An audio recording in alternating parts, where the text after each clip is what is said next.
And thanks to you at home for joining us this hour. Rachel will be back next week. Now, we have a ton and a half to tell you about this evening. The White House has spent the week hinting and signaling about an imminent decision from the president on the fate of 800,000 young immigrants in this country. And tonight we have some surprising news from that story, which we did not see coming. And we'll be getting to that news tonight. But tonight, the chemical plant that we've been telling you about in Crosby, Texas, the Arkema plant that had to be abandoned in the flood, tonight, towers of flame erupted from that plant. And we have an intriguing new glimpse into the Trump-Russia investigation and what the special counsel's office is looking at now. All of that is ahead tonight. But we begin tonight with a weather report. It was a scorcher in San Francisco today. The high was 99 degrees. Now, a normal summer in San Francisco can be quite chilly, but today it was so hot they actually issued an excessive heat warning for San Francisco, calling for dangerously hot conditions heading into Labor Day weekend. And on this absurdly hot day in San Francisco, the people inside the Russian consulate, this kind of ominous-looking brick building near the marina, they had kind of a weird way of dealing with the heat wave today. They decided to light a fire. This was the Russian consulate in San Francisco today, black smoke billowing out of the chimney, right next to that Russian flag waving around in the San Francisco heat. Now, obviously, it is not normal to see smoke pouring out of a fireplace on one of the hottest days of the year, so somebody actually called the fire department. And when the fire department showed up, the Russian diplomat said, basically, don't worry, you guys, we're all good here. The Russian consulate actually turned the fire department away. The diplomats would not let them into the building.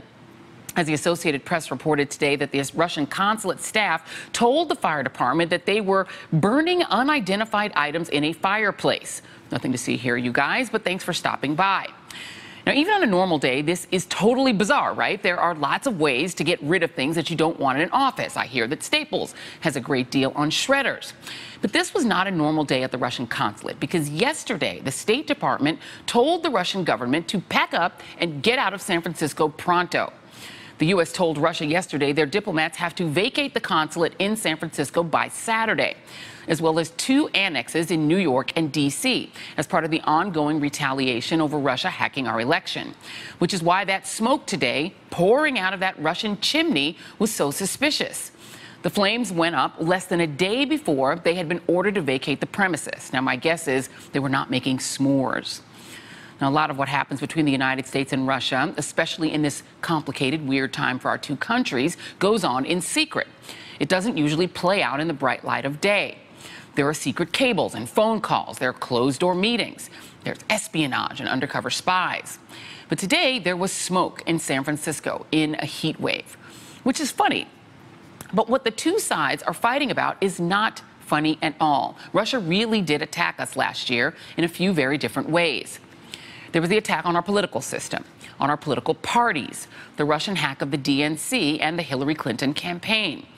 There was the attack on you, Russia spreading disinformation through social media to try and tip public opinion toward Donald Trump.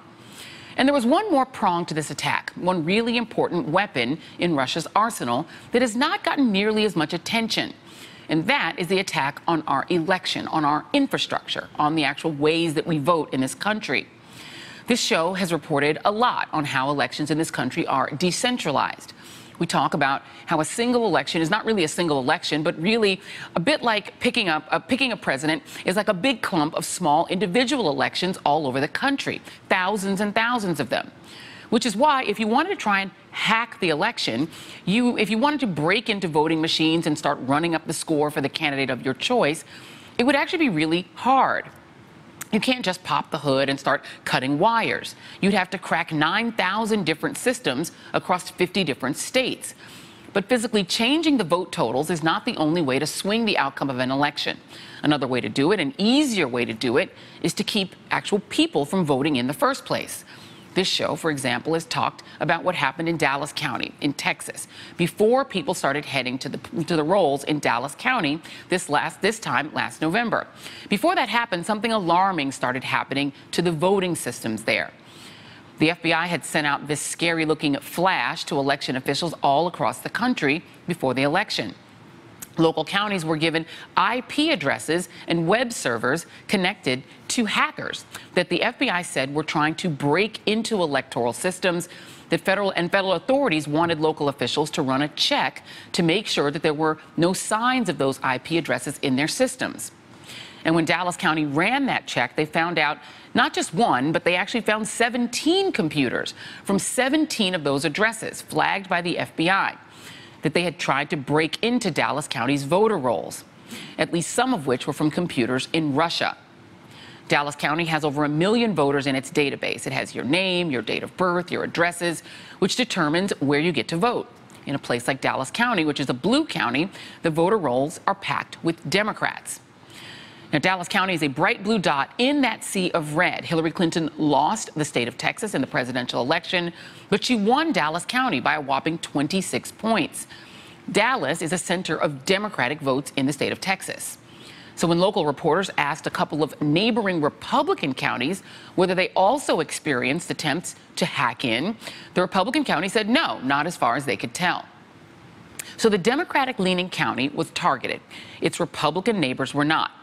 There was a lot at stake here. If you're able to get into that election system and start messing around with all those voter files, you could actually do some serious damage just by changing one digit, for instance, in someone's address, or by changing a letter in their name.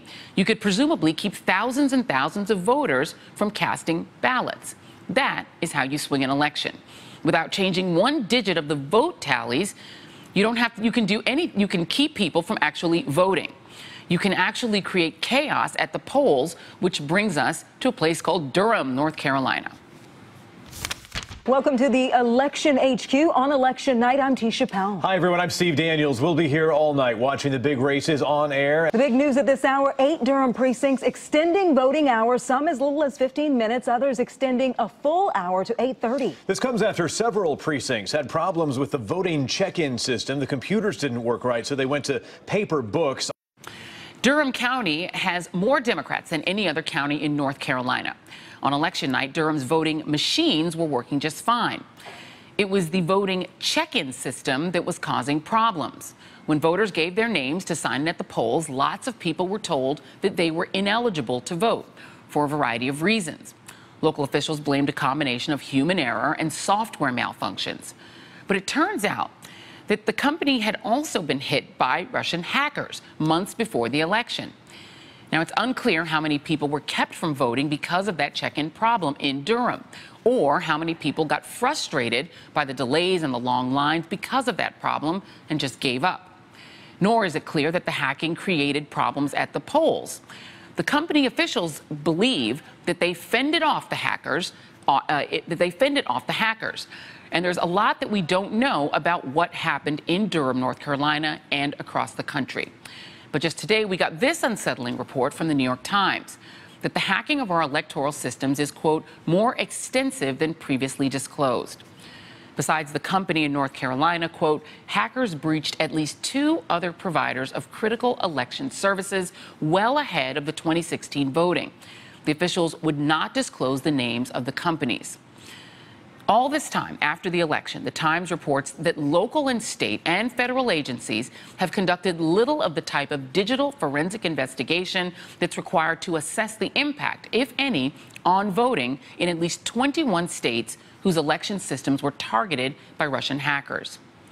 Now, our next major election is around the corner. The midterms are next November. So who will be sure that we are ready? And joining us now is Susan Greenhalgh, an election specialist with a nonprofit called Verified Voting Foundations. And Susan Greenhalgh was monitoring those problems in Durham, North Carolina during the last election. Ms. Greenhalgh, thank you so much for being here. Thank you for having me, George. So could you just explain to us sort of what were the kinds of problems that people were having when they tried to vote in Durham? So I was working at the Election Protection Coalition hotline. We were taking calls from people that were having trouble voting on Election Day. We got a lot of calls from people right off the bat in Durham County unable to vote because there were incorrect information in the electronic poll books. And the electronic poll book is a way of checking voters in rather than having a paper book. Right. You have the electronic poll book.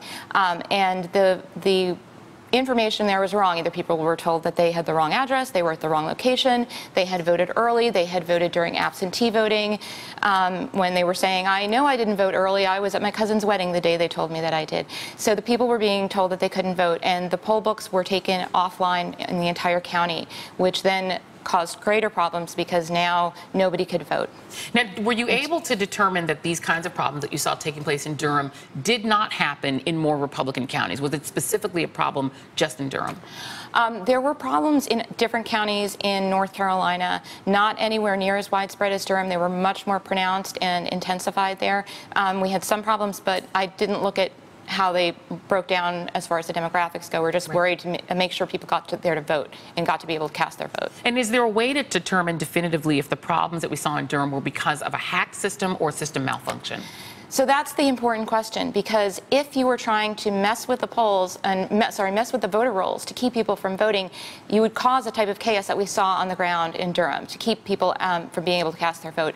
But we don't know if that was caused by some benign malfunction or by some malicious attack. But what's worrisome is that it was the same vendor that had been targeted by the Russians. And it was the same vendor that had been determined in other states, you're saying, that had been targeted by Russians? The same vendor had been identified in a news story before the election and subsequently in an NSA document that was leaked, as you probably know from Reality Winner. Now, do we know whether or not that vendor is still being used in North Carolina, and whether there's been anything done post-election to try to mitigate against the same thing happening again? So the vendor is still being used in North Carolina and in many states, but they did an investigation, but it wasn't really a very strong forensic investigation where you would want to have one with somebody with really serious security chops looking at the code or looking at the audit logs. Hopefully they're doing a further examination now, although it's a little late. It should have, in my mind, been done a little bit earlier. But the way to best protect this is to have really strong contingency plans, to have election officials aware of backup poll books that they can use. Part of the problem in Durham County was that the electronic poll book provided an authorization to vote form where the voter signed in, and that was done on electronic interface. Now the poll books aren't working. Now you need a paper version of that, but they only had a couple of those in each of the emergency books, so they had to send people to Kinko's to make copies of the authorization to vote form. That further delayed the voting, caused the lines, caused people to perhaps leave. And are you worried about the next election in North Carolina? I'm worried about the next election across the country because we really need to take this seriously. This is a national security issue. This is something where we have a foreign adversary coming to try to disrupt the legitimacy of our government and the legitimacy of our elections. And we really need to be protecting all parts of our election infrastructure. Yeah, and do you feel the state is taking it seriously enough? I think they might be now. They might be now. All right, well, a little publicity sometimes goes a long way. Yeah. Thank you very much. Susan Greenhalgh, election specialist for Verified Voting. Thank you very much for your time. Thank you. Really appreciate it. All right. Hey there, I'm Chris Hayes from MSNBC. Thanks for watching MSNBC on YouTube. If you want to keep up to date with the videos we're putting out, you can click subscribe just below me or click over on this list to see lots of other great videos.